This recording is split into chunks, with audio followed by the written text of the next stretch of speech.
Adventure of Pipeman on W4CY Radio.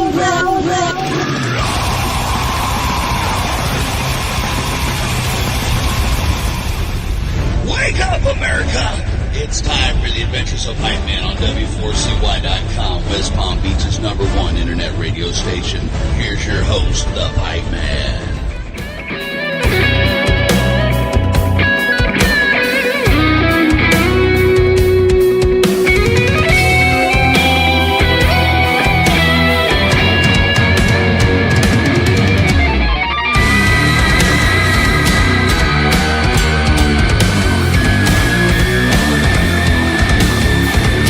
This is the Pipeman here on the Adventures of Pipeman W4CY Radio. Super excited about our next guest.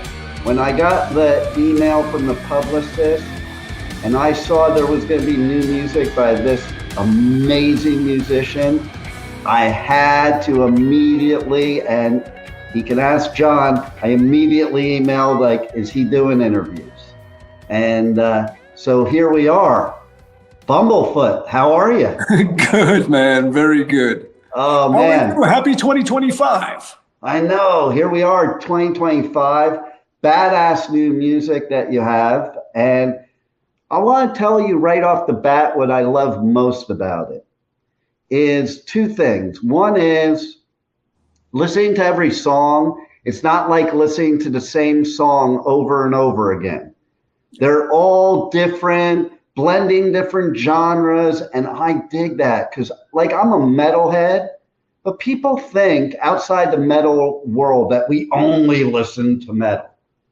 No, metalheads are the most diverse and intelligent and everything. No, fuck no. Right? No doubt, no doubt. And then here's the other thing I love. Okay, so you are a shredder that doesn't sound like a shredder. And let me define that. That goes along with the same song over and over again. You see, there's a lot of shredders out there that they just play the same shred over and over and over again. And it's really good. And I hope it's really good if you're playing it over and over again. But when I listen to you on guitar, I'm like, yeah, it's a really good thing I quit playing guitar and realized I suck. Because this guy, man, like, he could do things I would never even be able to think of doing on the guitar. Like, it's amazing. Even with, like, let's talk about your fretless guitar playing. That's that. Yes. Let's talk about it. I love it. I love it. Thank you. Thank you very much. So there's this company from France, Vigier, Vigier. They were around from 1980 till last year. Patrice, the head of the company, has decided to stop making guitars, which is a shame because he makes wonderful, wonderful guitars. And I've been playing them for 28 years now. I just love what they do, what they make. You play better when you play on their necks. They just feel really good on the hands. And they made these metal neck fretless guitars. And I remember we started working together in 97. And 1998, we went to the NAMM show, the big music convention together. Yeah. And I saw these, they didn't have double necks or anything. This was our own creation, this thing. They just had fretless, and I saw it. And I was like, why didn't you tell me you make these? Holy shit, look at this thing. And I still laugh thinking about the look on his face. He just looks up in the air and just goes, like, all frustrated. He's like, in 18 years this company has existed, we've only sold one of them. Nobody wants these things. Nobody wants them. It's like, I do. Please give me one. And they gave me one. I took it home immediately, started writing with it. And it became more and more a part of what I do, to the point that I was using fretless so much that, and I would use it in the same song where I would be switching back and forth, that I really needed something where I could access both quickly. And I thought about retractable frets, thought about a flippable dual-sided neck that's fretless on the other side, like all kinds of ideas. And this just seemed the most practical to do that. Yeah. Plus, with it, I can even play on two necks at once if I need to. And it's just, there are less limitations with it. I can have two different tunings, which I do a lot. I have this one drop D and this one down low. And yeah, so started making these in 2009. And this is my weapon of choice. This is my everything guitar. I love it. And see, you know, if I knew about that when I was playing guitar as a teenager, I think I might have kept playing, because that was the biggest problem I always had. The frets always got in the way. I was clumsy with the frets. And then, you know, you would have that terrible sound when you're not having your fingers positioned right. With this thing, it's more like playing slide. Now, when you know, people are playing slide, you have this. Right. And if you have a different tuning, then you could maybe get some more stuff out of it. Let's see.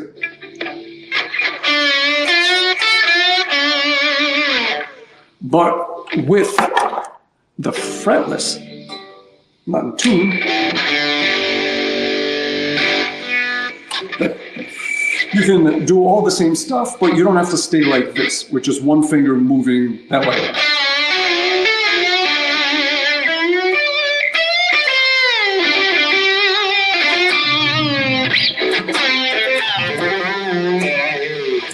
Yeah. Wow. You know what I just thought of watching that is, like, why don't all these blues lap slide guitar players play fretless?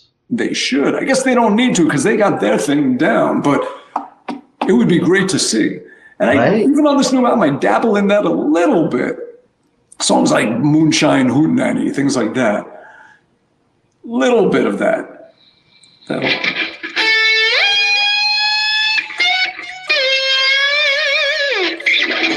That whole...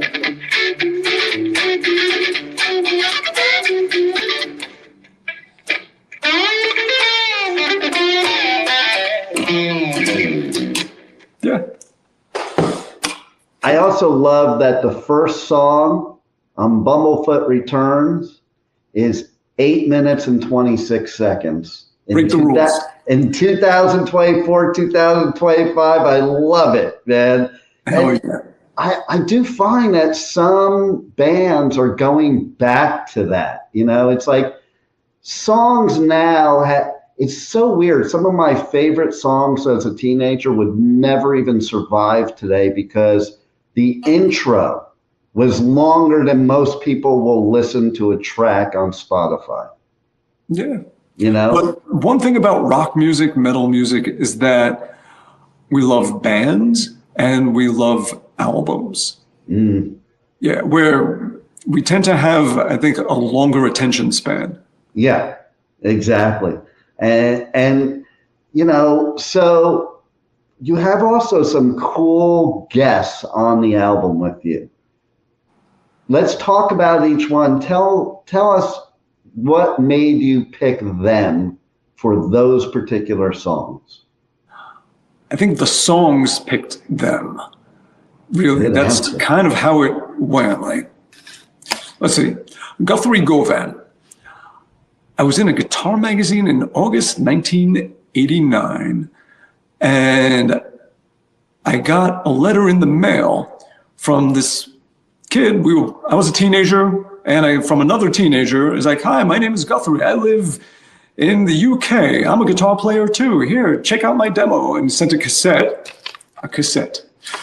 And we became pen pals, and we would write each other letters just talking about guitar stuff and sending each other cassettes of our demos and little song ideas, and we would write out the riffs that we're doing. It's like, here's what I did here. I put this finger over here and this one out like this and this like that. And for years, we've been friends since 1989. Wow. So the one song that he is on, that one, well, I was a guest on one of his songs called Rhode Island Shred on his first solo album he put out back in 2006. I had this one riff from 1989 that I never did anything with. And it was always just lingering in the back of my head somewhere. And when I started working on this album, it was 2020. We had a lot of time on our hands. I was like, you know what, fuck it, let me make another all instrumental album. And the first thing I did is I grabbed that riff and said, let me turn this into a song finally after how long? And it was that riff that went.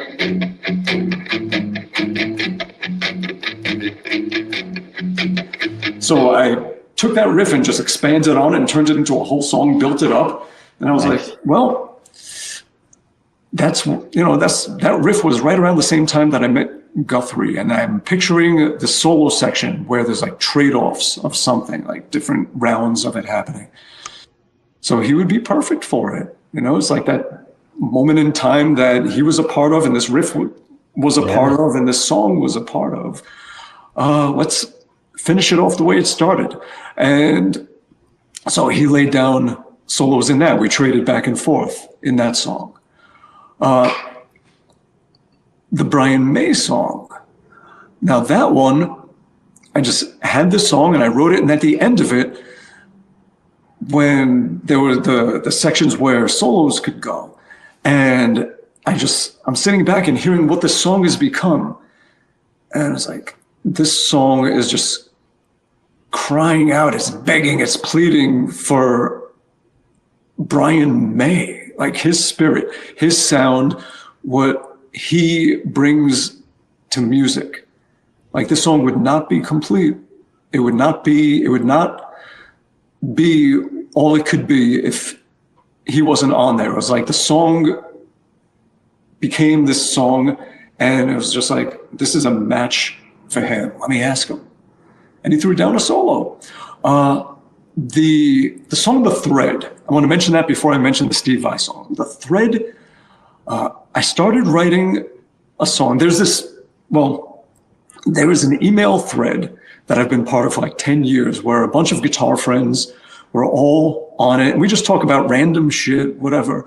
Almost every day we're talking. And nice. Pretty much sometimes, 10 times a day, just all talking about whatever, random things. And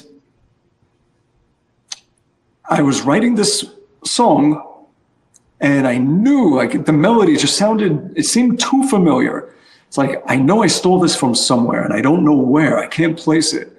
I couldn't have come up with this melody. It's something else and I don't know what. So I asked them, I was like, check this out. What is this? What did I steal this from? And most of the guys are like, oh, no. I mean, it sounds kind of, like it's been done before, but it's not, I don't hear anything exactly.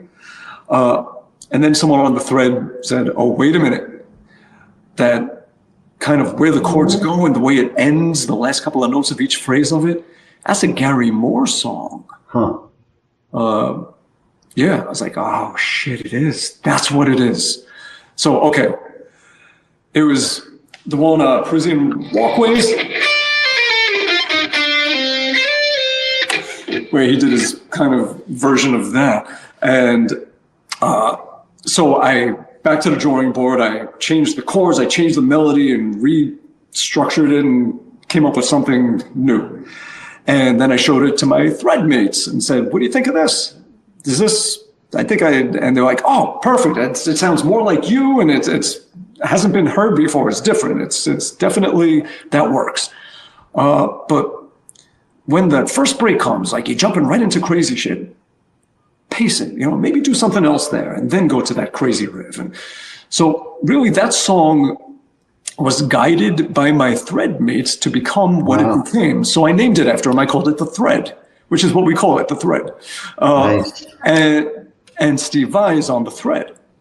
So when I was making the song Monstruoso, and I'm picturing all these songs, I'm picturing all kinds of stuff in my head. Like it's almost like I'm writing soundtracks to things that I'm either experiencing or just feeling, seeing, whatever it is. So I was picturing like the old 60s, 70s Japanese horror movies, the monster movies, the old Godzilla movies, Rodan, Mothra, all of them. And just the sound of like that dubstep growling keyboard making all those noises, Monstruoso. And that's the name of that monster, Monstruoso. And then after it like breaks down and it goes into that whole kind of clean middle thing, and then suddenly kicks back in out of nowhere, bang. I needed, it was calling for something alien-like, sounds that a guitar does not make. And I was like, there's only one guy that can do that. Yeah. Make sounds that a guitar cannot make. And so I asked Steve, I was like, you want to throw down? And he's like, yeah. So we threw down the solo. So it's almost like after the songs became what they were. Yeah. That's when it was like, all right, there is a match for these songs that I didn't want a lot of guests or anything. I kept it down to a minimum. All these songs that seemed like they could really use that cherry on top that only that person can give. Something I can't give that only they could in that way. So I asked, and they did it. Yeah. So something that you gave in one of the songs, I can't remember which one it was, but it was so funny because my brother and I last night literally were just talking about Frampton performing on the Rock Hall of Fame and how he was like, he was so happy because he did the like mouth harp. And there was one part of the song, and I'm sure that you're using your fretless guitar, that immediately when I heard it, I was like, wow, he's doing it on the guitar. The Greekstown Crossing thing.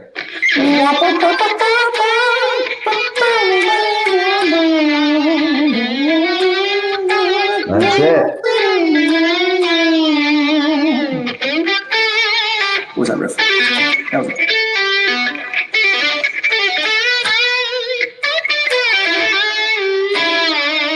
Yeah, and I was using a talk box, the thing where you have that tube to a microphone. Yeah. And you put the guitar into it. It has a speaker that just is all encapsulated except for the tube. So all the sound gets pushed through the tube into your mouth where it resonates in your mouth and the microphone picks it up. So that's what that is, the talk box. Nice. All the great stuff, everything from wow. Living on a Prayer to Joe Walsh to, of course, Frampton. Feel like I do. Everything. So it was that kind of song. And that's the one person that didn't do it is when I made that song, that's what I imagined for that song was either like Frampton or Joe Walsh.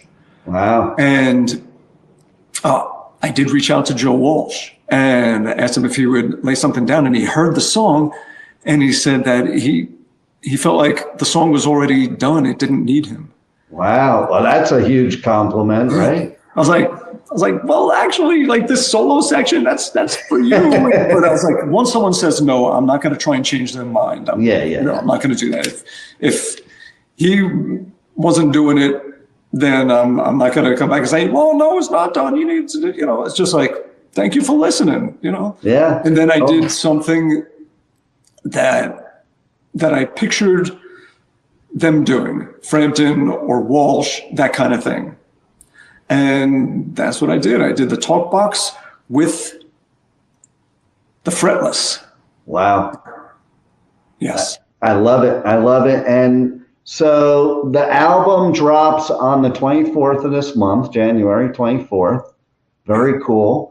Where do you recommend people go to get the album when it drops? Or can they pre-save it now or something like that?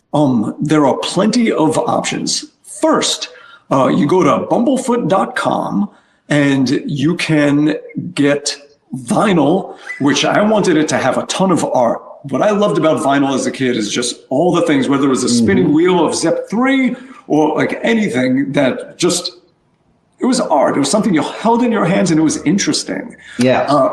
So what I did is it's 2 discs, gatefold, art.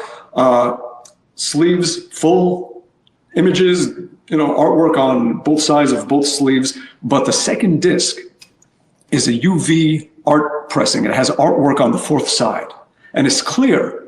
So it's like a clear whitish disc with artwork on the fourth side. Nice. So it has like the spaceship and all the different things from the album art on there. So as you're listening to side 3, you're seeing the art from side 4 and the ship spinning and moving and everything on it. And if you just put on side 4, you have the artwork directly there and all of that. For the CD, it opens up, same thing. You have in this pocket CD, and in this one is a booklet, but it's not stapled. It unfolds into like a big square. So you have the big art there too. Nice. On one side, another picture on the other side. And then you have this thing where, I haven't opened this yet, but it unravels into like a big long strip of artwork on both sides. Wow. Yeah, like this is what we loved about physical stuff. I'm not going to cheap out on that. I always say the kids today, they're missing out, man. Listen, those kids, yeah. I can't believe we've gotten to this point to say that too, but like the artwork back then is how you decided to buy an album or a cassette, because you couldn't hear it. Most of the bands I like didn't play on the radio. Uh-oh. I'm back. Yeah, most of the stuff, they didn't play it on the radio that I listened to, so you just had to take a shot, and you usually took a shot by, you looked at an album cover and like, wow, that looks cool. We browsed the record store, we saw an Iron Maiden album, it was like, this looks badass. You take it home and you're glad you got it. And then you go back and you get the rest of it. I would sit there with my headphones on and listen to the whole album like over and over again with all the artwork, the lyrics, look at everything. It's like a full sensory experience, not this, I'll listen a few seconds. Okay, next, So I think you miss out on so much. That's the thing. That's one thing that I wanted to do with this release is I wanted it to be more for the senses, more of an experience than just putting something on Shitify, So, I mean, it's on there too. It's on anywhere you want to stream. You can download it too. There's on Bandcamp and all of that. But my first album was on cassette 30 years ago. I was like, fuck it. I'm putting this out on cassette. Hey, listen. For the people that still collect these, or someone that just wants an interesting old retro merch item, cassette, why the fuck not? I have a retro phonograph here that has not only for albums, but for cassettes and CDs. Nice. And does it have 8-track? I wish, man. Right? Listen, I used to listen to Blizzard of Oz on 8-track, and you would have to, first of all, you'd have to take the little matchbook and put it underneath, or else it was really slow. And then Mr. Crowley would like fade out in the second track and then fade back in the third track. Oh, man. I had 2 albums on 8-track that I would listen to until they snapped. One was Meatloaf Bat Out of Hell, and the other one, they were the opening band for Kiss on the 79 Dynasty Tour, a band called New England. This album, this band was so fucking good. Everybody should go back and check them out. And so after seeing Kiss at Madison Square Garden, 79, 9 years old, next day immediately ran to the record store and got New England's album. They didn't have it on vinyl. I was so bummed. All they had it on was 8-track. I couldn't wait another day. I had to have it. Wow. So I got it on 8-track. And I listened to that thing to death. Yeah.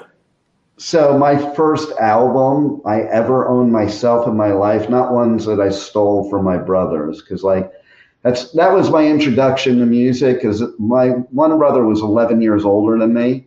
So that's how I learned about stuff like Mountain and Cream and all those 60s bands. And then I was at Seaside Heights. Sleeside. Yeah. And I can't remember how old. I don't know how old I was. I'd have to do the math at this point. But I played one of the Carney games and won. And the reason I played the game is I saw you could win albums. And so I played it, and there was one, speaking of like the album cover artwork, there was one album that stood out to me just because, wow, those dudes look cool. And it was the original Kiss album when it first came out. That was my first record album. I won it at the boardwalk at a Carney game. That is so cool. Right? So, Seaside, where are you? You're a Jerseyite? I am, but I'm in Florida now. Okay. But so check this out. I was originally in Jersey till 1980. My father moved me to California, and that was what, it was so weird because that's what introduced me to the real like underground metal, because, you know, I was 13 years old hanging out at the Sunset Strip, like walking into the Rainbow with Motley Crue to hang out with Lemmy, you know, at 13 and shit, you know. And I went to the first Metallica show ever in the LA area, like the first public show ever. That is so cool. And then I moved back to Jersey for college, and I was manager of this store on Route 9 in Old Bridge, Harrow's, and I was going to Rutgers. And so like the Wendy's I used to go to for lunch, Bon Jovi used to walk in there. But then there was this whole scene in Old Bridge, the Old Bridge Militia. Yeah, I was about to say, so we definitely. So I was at both scenes. So you know, like Mark Tornillo and all of the TT Quick dudes and Prophet and Edgar Casey and like that whole crew and Trickster and yeah. Yeah, and then in LA, you know, it was funny too, because in LA when Metallica left and then Slayer left, like me and my bro used to hitchhike up to the Bay Area to go to the real metal shows. We thought they were real in LA till we got to the Bay Area. And it was like, oh my God, this is like, went to an Exodus show when Kirk was still in the band. And it was like, oh my God, this is insane. And it's so funny because when Slayer first got up there, they were like Exodus and the other bands, Possessed and all that. They're like, yeah, we don't do that up here. You need to take that eye makeup off. Because in the beginning, they used to have the dark eyeliner to look evil. But they're like, no, that don't play up here. And that, and you hear like Slayer talk about to this day about how they had to take their eye makeup off, you know. And but they had nobody to play with anymore in LA, you know. That I saw Stryper open for Slayer. It was the funniest shit ever, you know. Like a mix. Wow. Yeah, it's like because there was nobody else these bands could play with. And then Motley Crue, they were the first club show I ever went to in my life. You know, like you talk about Madison Square Garden. I saw Beatlemania at Madison Square Garden. I never got to see Kiss there when I was a kid. I saw them there as an adult. I was so bummed. I always wanted to go, but never did. But yeah, I mean, like it's so funny because I have both the East Coast, the West Coast version of everything that happened. And I always laugh when people from Jersey say, yeah, Metallica's from Jersey. And like, yeah, after they were from the Bay Area, after they were from LA.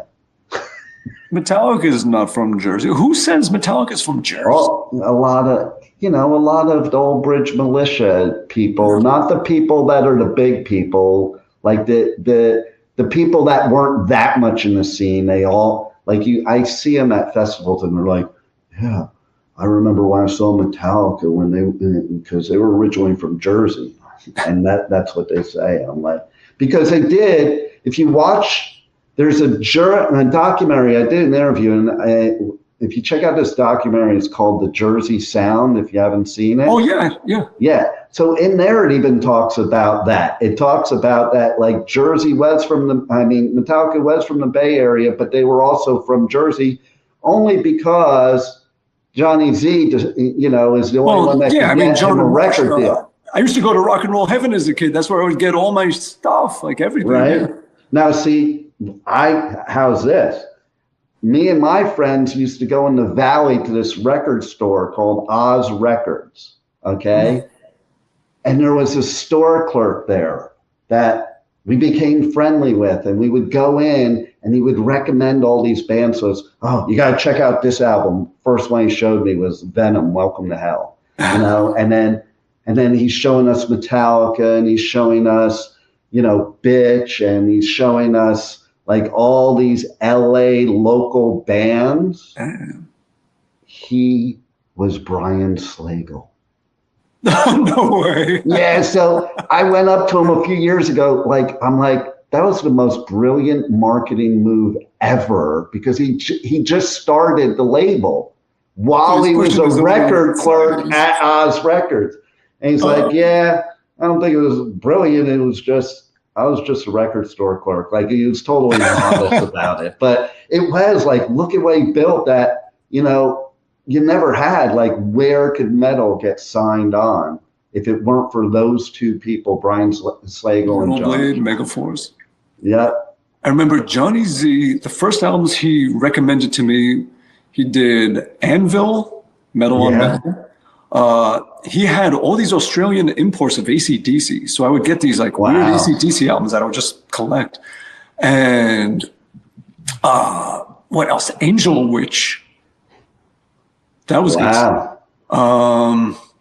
what else?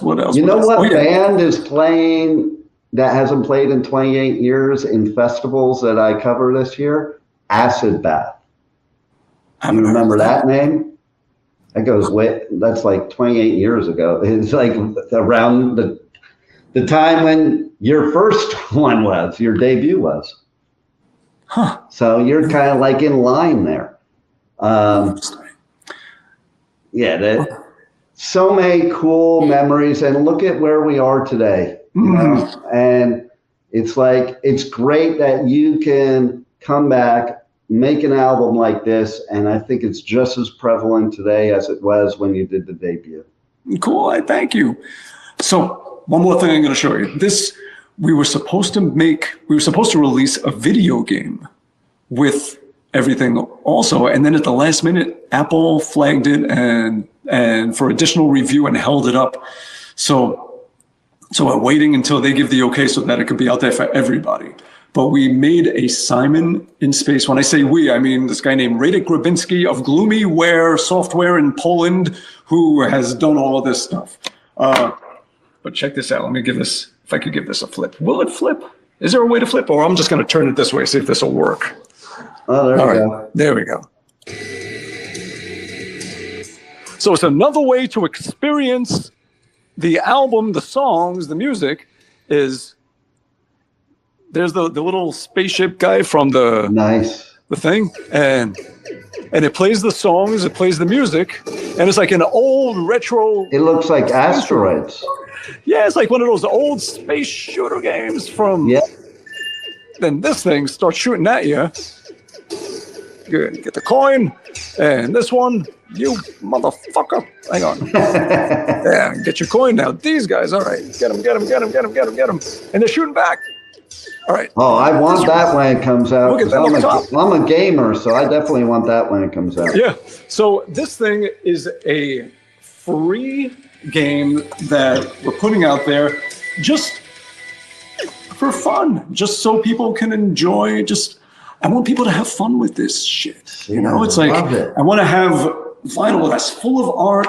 We have the technology now to make a video game that goes along with it. So put that out and just have it be an enjoyable experience for people as many ways as possible. So it's not just the thing of, oh, yeah, just put out a piece of music, like I shit it out. No, right. I want it to be like, remember when he put out that album and it did this and this and this and this? Like, let it be an experience the way it used to be. Yeah, if I was a teenager now in those times, like, I would totally get this stuff because of all that. Like, I wouldn't even have to know what it sounded like yet. And you usually didn't. So, but it usually came out okay, you know? So that's what counts. And, well, can you tell everybody how they can also reach out to you on the web, on socials, on your merch store? Because you have a killer merch store. Oh, thank you. Yeah, that's a good friend of mine, Jason Leckberg. He made that happen. He's got this company, and he works with a lot of bands. He works with Guar, he works with Steel Panther, and he does great stuff. He got me organized and functional and made that web store and the website and everything. So yes, bumblefoot.com. So there's all this stuff and merch bundles, and I did a discography section. It took weeks where I took everything I could recall ever playing on and made a list of like all the guest appearances with the links to everybody's music. Wow. And all the albums and all the video games and all the TV shows and the horror movies and whatever it is. So a really good discography section, a lot of music and other people's music to check out. Like the produced by section has a lot of interesting artists on there. Yeah, you got all the merch there. Now Deco Records, Deco Entertainment, teamed up with them where they're going to handle all the physical retail stuff. So if you go to Newberry Comics or Amoeba and you say, hey, do you have the Bumblefoot vinyl? They can say, no, but I can get it for you. And thanks to Deco, it's going to be available. I love it. And they are, I think they have a partnership with Cargo Records in the UK. So people in the UK and Europe should be able to get it from them. So that's pretty much it. Go to bumblefoot.com, go to decoentertainment.com, and you can get a whole lot of Bumble stuff. Yeah. Nice. It is. I went there and it's like, wow, there is a lot of cool stuff there. Pet bulls. So, and that's the way you have to support artists nowadays, okay? It's not like the old days, buy their merch. If they don't buy your merch, they can't watch my show. Well, yeah, it's true. Like these days, it is a direct relationship, artists and fans. Yeah. And the artists, they make the music. And if the fans value what they're doing and like what they're doing, they're going to give their support. Absolutely. And it's this beautiful, just direct symbiotic relationship. It's nice. Absolutely. Not a lot of middlemen anymore. Yeah. There you go. And shouldn't have one ever. And, you're giving us such great therapy, not just music, therapy, that, I think it's just in kind, symbiotic to, support.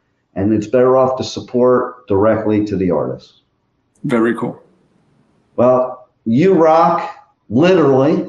This album definitely rocks. Like it is, to me, it's like one of those albums you could just sit there and listen to and escape all your reality and listen to it over and over again.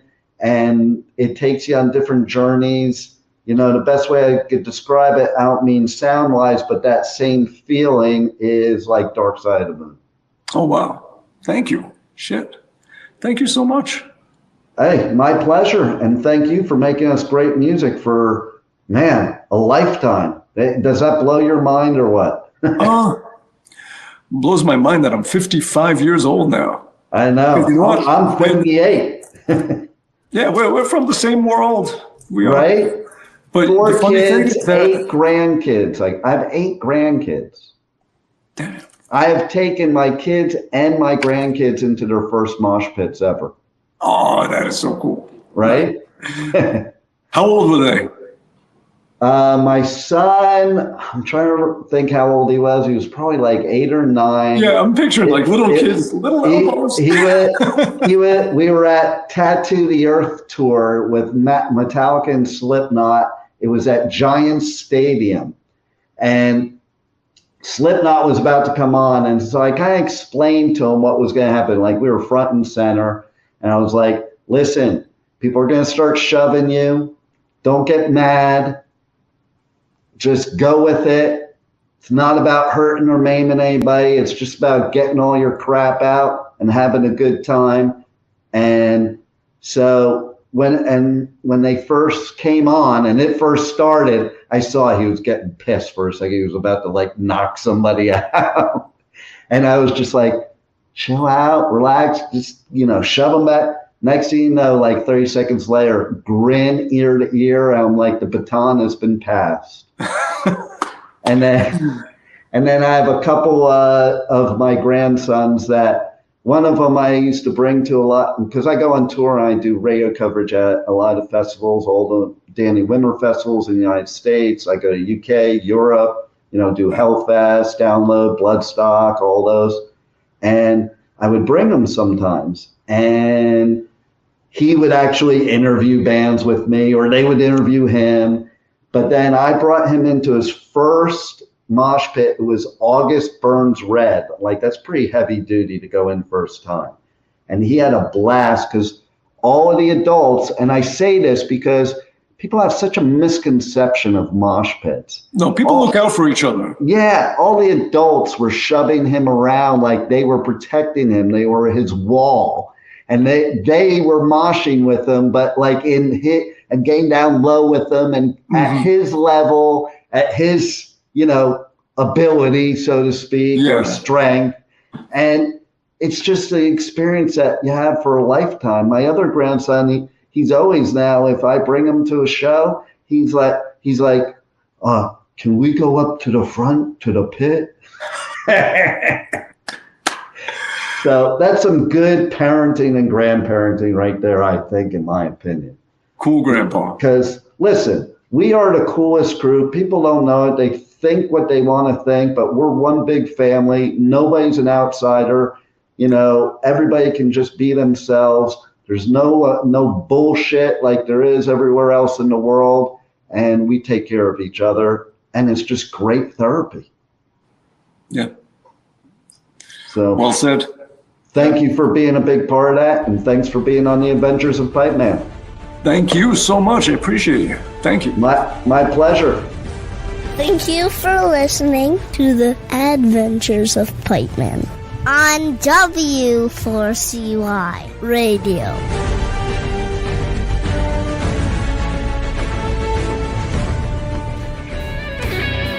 Hello, everybody. This is Ron BUMBLEFOOT Thal, and you're listening to the Pipeman on W4CY Radio.